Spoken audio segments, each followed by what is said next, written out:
There's not a day that goes by when I don't open a newspaper to find out, once again, someone famous or someone obscure has fallen morally. And oftentimes, it's based on sex sins.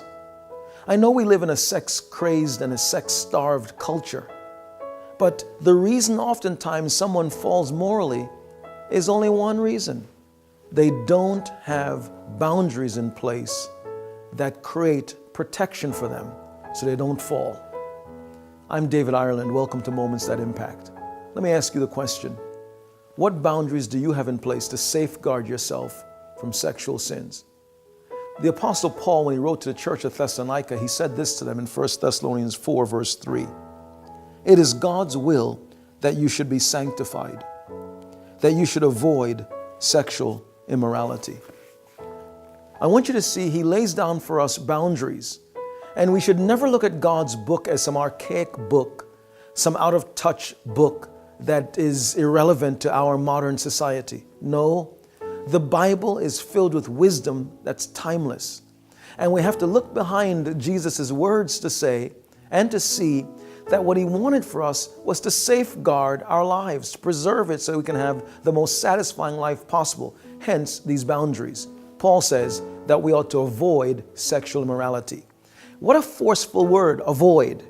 In other words, he's saying, run from it. Don't entertain it. Don't hang around it. Don't dabble into it. Don't get too close to it. It's dangerous. Why? Because sexual passions, when it flares out of control, it roars out of control. It can get so extreme that it'll drive you to do things that is just painful and also so risky. Paul says, avoid sexual immorality. Sexual immorality is an umbrella term that says sex with anyone outside of marriage, period. And within marriage, any kind of sexual behavior that violates the conscience of your spouse or even your own conscience. Paul puts boundaries in place. It's like walking down a staircase. The hand railings are safeguards, limits we can hold on to so we can maintain safety as we walk down the flight of stairs.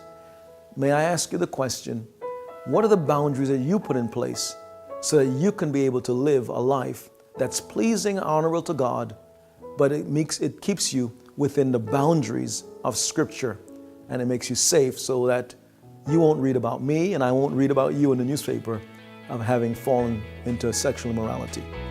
God bless you.